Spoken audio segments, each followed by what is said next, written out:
My name is Kitty Anderson. I'm the Secretary of the Executive Board of Organization Intersex International Europe. I'm also the Chairperson of Intersex Iceland, the International Secretariat for Samtökin 78, the National Queer Organization of Iceland, and the Chairperson of the Icelandic Human Rights Center. So for those who haven't heard the term intersex before, the term refers to biological variation found in, well, all species of life. When we're speaking about intersex when it comes to humans, us, then this refers to variations in a person's sex characteristics. So sex characteristics are divided into two groups: primary sex characteristics. This is your chromosomes, your inner-outer genitalia and reproductive system, and your hormone status, so what hormones you produce and what hormones your body responds to. Secondary sex characteristics are the sex characteristics that appear during puberty. So here we're talking about breast growth, hair growth, like beard growth or hair under arms. We're also talking about things like muscle mass, your stature, and your distribution of fat tissue. So these are things sort of that start appearing during your puberty. So around the time of puberty, a large portion of intersex people will know that they are intersex. Some children will be identified at birth or later on during their childhood. Others will discover that they're intersex during the pubertal age. And in some cases, when a couple is trying for children, they will find out that one of the person's sex characteristics aren't quite your typical male or female. In some cases, though, an intersex body will never be known to that person. So there are cases where a person has been discovered to be intersex during, for example, autopsy. So that person will then have lived their entire life without ever knowing that their biology is not quite fitting in with medical or societal norms of male and female bodies. So what are the main misconceptions about intersex people? So the main misconception about intersex is, I think, that being intersex automatically means that your gender identity is somehow in between. That having a body that doesn't quite line up with the typical standards for male or female means that your gender is non-binary or genderqueer, something along those lines. The majority of intersex people, according to some research, identify as men or women.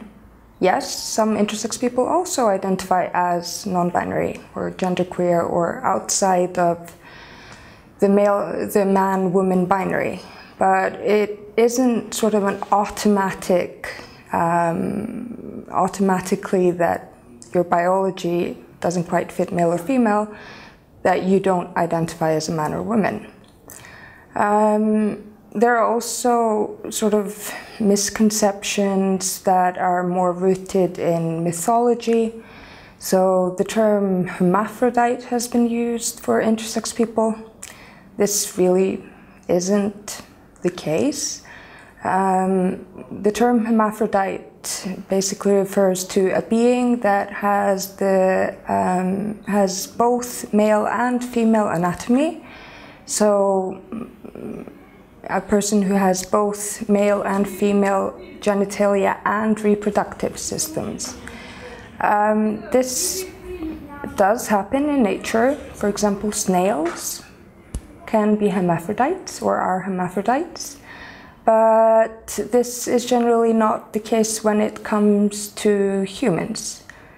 Some intersex people do, however, reclaim that terminology. So some intersex people will use, for example, the term herm as a sort of reclamation of terminology. I mean, some gay men use the FAGGOT word about themselves as reclaiming that word and sort of destigmatizing the word. But when it comes to intersex people, then you shouldn't be using that word about an intersex person unless they ask you to.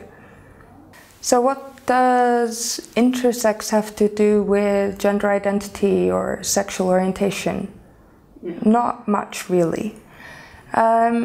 Your gender identity is your sort of ingrained sense of self, who you are as a person, who you are in society, and your biology does not dictate your gender identity. Sexual orientation is about who you are romantically or sexually attracted to, and your biology does not dictate your sexual orientation. So when you're using terms like sexual orientation, gender identity and expression, these are grounds of discrimination, grounds that are applicable when dealing with hate speech or hate crime legislation. For intersex people, our grounds are sex characteristics, that is the biological characteristics that sort of make up the building blocks of our bodies. Intersex people can have any gender identity, man, woman, non-binary, and intersex people can also have any sexual orientation. So straight, some intersex people are straight. There are also intersex people who are lesbians or gay men or bisexual people or pansexual or asexual. They're not really connected per se. However, these are all aspects that people sort of generally in society tend to mix up and muddle up a bit, and therefore the discrimination that these groups face in society are very often rooted in the sort of same conceptions that are found within society. When it comes to how intersex people have historically been treated, there is a much stronger connection with LGBT movements, because we have all, at some point in time, been pathologized for who we are. Our sexual orientations have been pathologized right up until late last century, when sexual orientation was sort of removed from a list of mental disorders. Trans people are still pathologized for their gender identity with terms such as gender identity disorder. And intersex people have their biologies pathologized by terminology such as disorders of sex development or disorders of sex differentiation. So we share a common history of the medical community treating us like we are disordered or sick.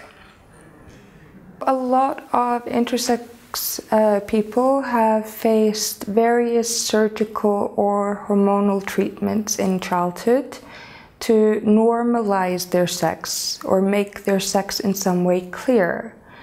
Now, this is very often done on the misconception that your biology dictates your gender identity. So in an attempt to solidify a certain gender identity, doctors will normalize the appearance of the body to, in their belief, ensure a standard gender identity of man or woman. Intersex people who haven't had surgical or hormonal treatments of this nature still often identify as men or women. There isn't really, as I said before, an equal sign between biology and gender identity. These are two sort of separate aspects of a person.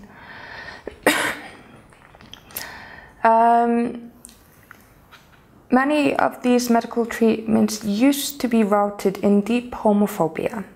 There was a fear that if nothing was done, that these children would turn out to be lesbian or gay or bisexual. For some groups under the intersex umbrella, then there were and are still prenatal treatments used. So a mother who is carrying a child will be given medication off-label, and in fact experimentally still, to reduce the size of that child's clitoris. And the reasoning that used to be given for this medication was to prevent lesbianism and tomboyism in the child. So these are of course just in a way homophobic and transphobic rationales that this girl cannot become a lesbian and she cannot become too tomboyish. She can't behave in a way that isn't clearly woman. There is also, these treatments are also performed to promote bonding between parent and child. There's this mistaken belief that a parent cannot love a child equally if their body isn't clearly one way or the other. I think this is, in my belief, this is treating parents in a way that isn't respectful to them. Parents have a boundless capacity to love children. When you have a small infant in your arms, are you really thinking about what their genitals look like? I think most parents, if given the opportunity to just learn about these issues, would realize that this isn't a bad thing. Their child can have a happy and healthy life. And so long as everything is done to maintain that child's health, then these treatments that are cosmetic in nature, that are just performed to change the appearance of a child, that I think most parents can live without them being done. However, there is a strong sort of recommendation from the medical community that this has to be done. So parents, from the moment that their child is born, get this message that there's something wrong with their child, and that the doctors have solutions that can help them fix their child. You can't fix being intersex. A child will continue being intersex even after these treatments.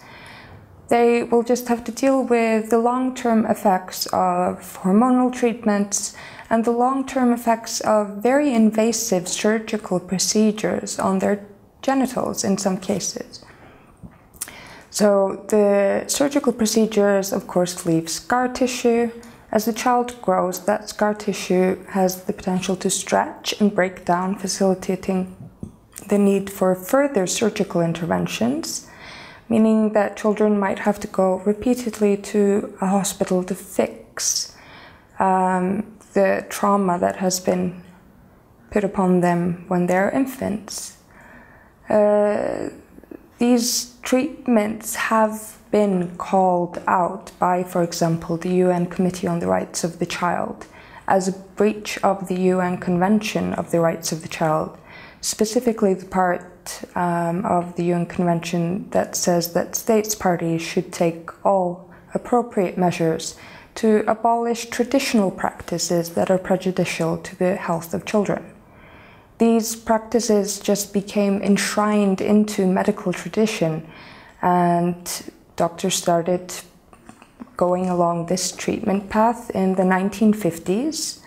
And instead of re-evaluating the treatments, they have just sought ways to make, for example, the surgical techniques better.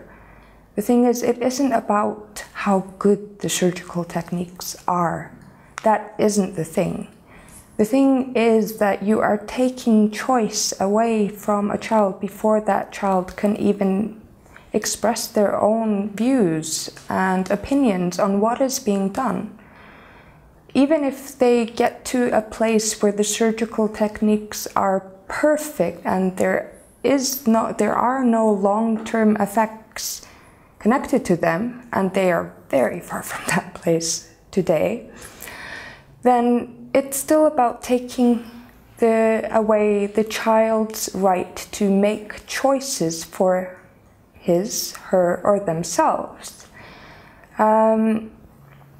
The UN Convention, the UN Committee Against Torture, Cruel and Degrading and Inhumane Treatment has also stated that these procedures constitute cruel, degrading and inhumane treatment of children. The UN High Commissioner for Human Rights has issued statements on this, saying that these procedures need to stop. In the case of gonadectomies, that is when ovarian or testicular tissue or hormone-producing tissue is removed, the World Health Organization has stated that this amounts to forcible sterilization. So, very comparable to the forcible sterilization that trans people are made to undergo still in many countries, and forcible sterilization that was committed upon, for example, Roma people or people with disabilities in the past, and in some cases are still being committed on ethnic minorities and people with disabilities around the world. When we look towards Europe, the High Commissioner for Human Rights of the Council of Europe issued an issue paper in 2015 calling out these practices and providing clear recommendations to Council of Europe member states for how they should move forward. This is a human rights issue, and medicine has often been entangled in human rights violations. We cannot think that people who practice medicine automatically become some godlike, all-knowing figures. They are still influenced by their culture, by the society that they grew up in, their personal views, and their personal prejudices. In many cases, I think these doctors think they are doing what is best for the child. But this is colored by their own perceptions, not what is in reality best for these children. If I go into my own personal history, then I was discovered to be intersex at the age of 6 weeks old. My mother wasn't told anything for a further 2 weeks, so this was considered so, I don't know, so horrendous that she needed to be told in the correct way. 2 weeks later, she is told, but she is also instructed to not tell me. So until I was 13, I grew up thinking I was just like any other girl in my class. But when I was 13, I needed to start hormone therapy because my internal testes were removed when I was around 3 months of age. This means that my body is incapable of producing hormones, and therefore I needed hormone therapy to start puberty. Everybody needs hormones. Hormones are vital for building up healthy and strong bones, and without hormones, you are at a very, very high risk of osteopenia or osteoporosis, that is, brittle bones. My mother told me when I was about to start hormone therapy, when I was 13, and this completely destroyed our relationship. I found out at the age of 13 that my mother had lied to me my entire life. I also found out that my doctor had lied to me my entire life. And yeah, this led to me completely mistrusting all adults around me. Any semblance of trust towards adults was just wiped away in one day. So I became kind of disruptive, not really disruptive in the sort of sense I wasn't running around town and breaking windows, but I just came to a point where I thought, well, adults tell lies, they're not to be trusted. Why should I do anything an adult person tells me to do? For about a year, I went along that path, hiding away in books rather than engaging with the adults around me. and was taken to see a specialist who diagnosed me with attention deficit disorder and hyperactivity disorder and oppositional defiancy disorder, because I didn't do what adults told me to do.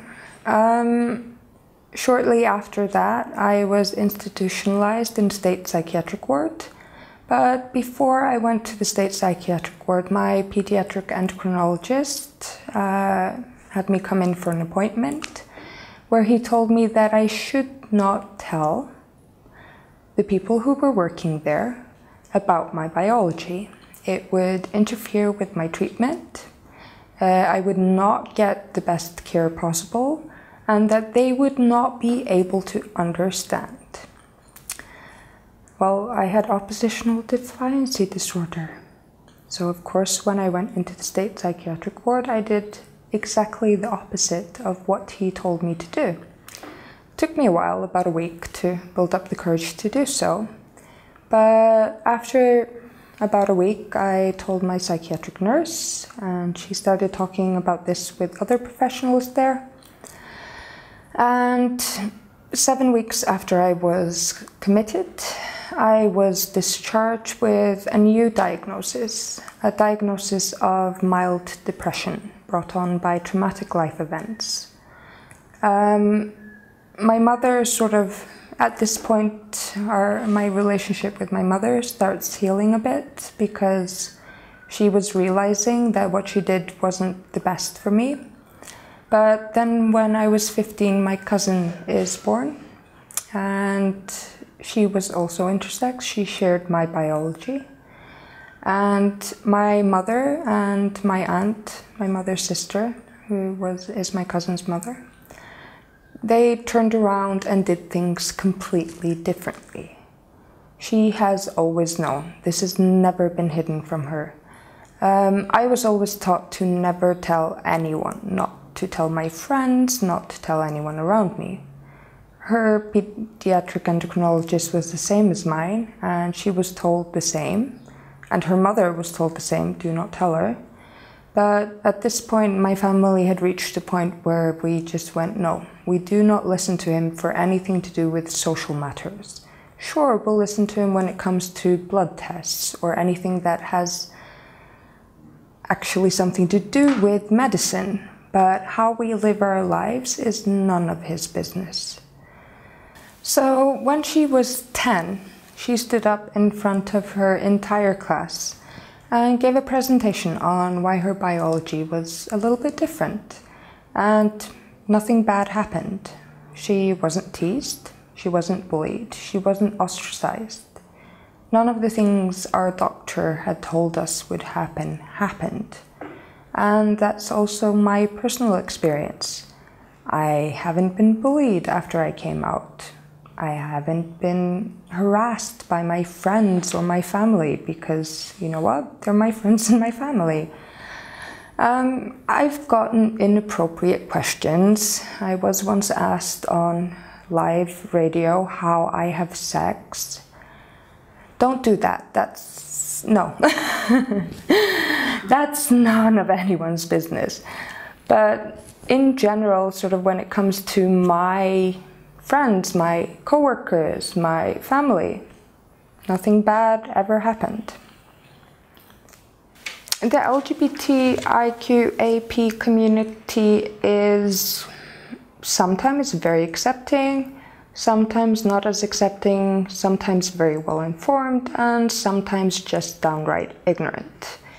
I mean, this community is just made up out of people who have different views and have introduced themselves to these issues to differing levels. I mean, I've heard lesbians say that an intersex woman cannot be a lesbian, that it's not possible, she's not a real woman. And this is, of course, just taking what medicine has been saying, that intersex people are disordered women or disordered men, and repeating those prejudices within our own community. But then there are LGBTIQAP activists out there who are totally on it, who are the best allies you could ever wish for. I think the intersex community maybe more often naturally connects with trans communities because there is the same sort of experience of having to deal with medical professionals. Now, trans people are more often in the situation of having to fight for access, but that access, when it is provided, is often access to doctors who are prejudiced, who ask stupid questions. I mean, I've heard so many trans women tell me that they go see a psychiatrist who asks them what kind of underwear they're wearing, or what kind of sex they like to have. That has nothing to do with your gender identity. I mean, come on. Is underwear really truly gendered? Not really. People just sort of tend to wear what underwear feels comfortable to them. And of course, your sex life is not really your psychiatrist's business if you don't want to talk about it with him. That shouldn't be a thing you have to disclose to be able to access gender recognition or access hormonal therapies. And this ties sort of into the kind of treatment that adult intersex people get. That adult intersex people often are denied access to, for example, the hormone treatment of their choice. In my case, my endocrinologist just goes, no, you are a woman, you will have estrogen. I would prefer testosterone, which my body would have naturally made on its own. Me taking testosterone won't transition, I won't transition sort of my outer appearance towards a masculine appearance because my body doesn't respond to testosterone like that. This is the body I have, and this is the body I will have, no matter the hormone treatment. I know an intersex woman who was told by her doctor, no, you are biologically a man, and therefore we can offer you a double mastectomy and testosterone treatment to make you into a better man. This intersex person was a woman and of course did not want testosterone.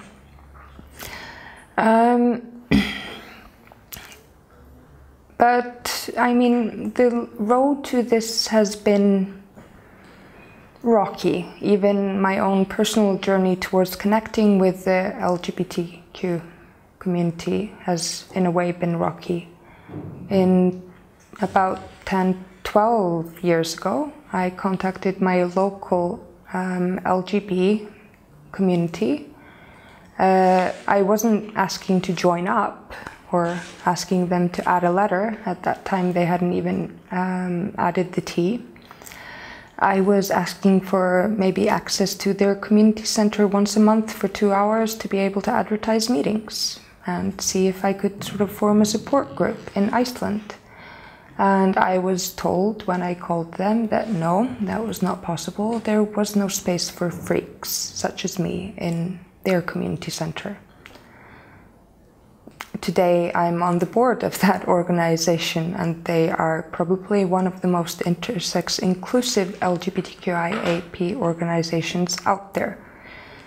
I just was unlucky and had a bad phone call with somebody who had his own prejudices. I think it's important for us to work together where we share common ground, but intersex people also have to have their own spaces to discuss their own issues. So meetings where they can come together and talk about what is affecting them in life. In some cases, intersex activists need to work kind of solo on some issues when it comes to, for example, well, maybe not solo, but sort of truly lead the way when it comes to the specific issues that only the intersex community faces within the LGBTIQAP community, as do trans people. They really do need to lead the way when it comes to issues that face them. When it comes to marriage equality, then LGBT people should lead the way. And if there are intersex people who are also LGBT, then they'll be joining in on that. This doesn't mean that the intersex community doesn't support all of this. We're allies together in this fight and struggle. It just means that each community has to spearhead the issues that face their community. So in terms of legislation, state parties across Europe have to install a moratorium on surgeries and enforced hormonal treatments on intersex infants that have nothing to do with health. Of course, if a child is born with, for example, a blocked urethra, the urethra must be unblocked. You don't have to perform massive cosmetic surgery at the same time. So legislation that prohibits enforced treatments on children based on social or cultural grounds must be installed. Also, legislation that stipulates that healthcare providers have to create a rights-based healthcare system, because even if you establish a moratorium on enforced treatment, then that doesn't mean that your healthcare will be respectful or good. I mean, we have heard and have reports of an intersex teenager just found out that they were intersex and were in a hospital. They wake up in the middle of the night and somebody is looking between their legs under the sheets. That wasn't a doctor who actually had anything to do with urology or gynecology. It was a podiatrist, a foot doctor, whose sort of main thing is how to fix feet. He was curious and an asshole and disrespectful. We also have reports of intersex teenage girls who want to have dilation, that is, stretching the vagina to make it longer, who were forced to do so for the first time in a hospital bed with their doctor present and a room full of medical students. That is atrocious. No teenage girl should be forced to endure that. And yeah, so rights-based healthcare protocols need to be installed. Then equality and anti-discrimination legislation, for example, when it comes to employment, goods and services, and other spheres of life. Because if you're afraid that you will get fired for being open about who you are, is it really easy for you to come out of the closet and be open about who you are really? No, I don't think so. And again, hate crime and hate speech legislation, so that intersex teenagers aren't forced to endure derogatory things being shouted about intersex people in media, for example. I mean, we've all seen the coverage that Caster Semenya got when she won the gold in 800 meters. It was atrocious. We've all seen sort of coverage about intersex people in media, or at least if we look for it, we can find it, which is really quite horrible. It's othering and freakifying and disrespectful in so many ways. And then when it comes to issues of asylum, then of course states should be willing and ready to accept intersex people who are fleeing from other countries and taking their needs into account and introducing positive policies towards them. So worldwide there are multiple groups. There are, you can just Google multiple web pages. Internationally, look for OII, Organization Intersex International. They have OII Francophonie, OII Australia has amazing resources. When it comes to youth, then Interact in the US are doing really good work and have youth-specific resources on their website. At the European level, then multiple countries have intersex groups that have Facebook pages, they have Twitter accounts, they have web pages. We at OIA Europe have a Facebook page and Twitter account which are updated regularly, but the most resources can be found on our websites. These are oiieurope.org and intervisibility.eu. OIA Europe has a lot of resources, for example, toolkits, how to be a good ally, as well as a human rights resource list, among others. And at intervisibility.eu, then we are in the process of making information about intersex issues available in as many European languages as possible. We already have a basic intro text in 28 different European languages, and there is a lot more to come. For intersex people who are out there and haven't found others to form a community with, I can say, at least for me, that the best moment of my life was when I went to a support group meeting. Support group meeting wasn't the best part. The going out for drinks with other intersex people actually was. I made great friends there, some who are active intersex activists today. Try to connect with other people. If you don't have connections already, look for an intersex group in your country. Many countries do have them. If you can't find an intersex group in your country, contact us at oiieurope.org or through our Facebook. There is a contact section on our webpage. Contact us there and we will try to connect you with somebody in your region or country. Finding community is the first step to true healing and true acceptance of who you are. So reach out to us, we're here for you.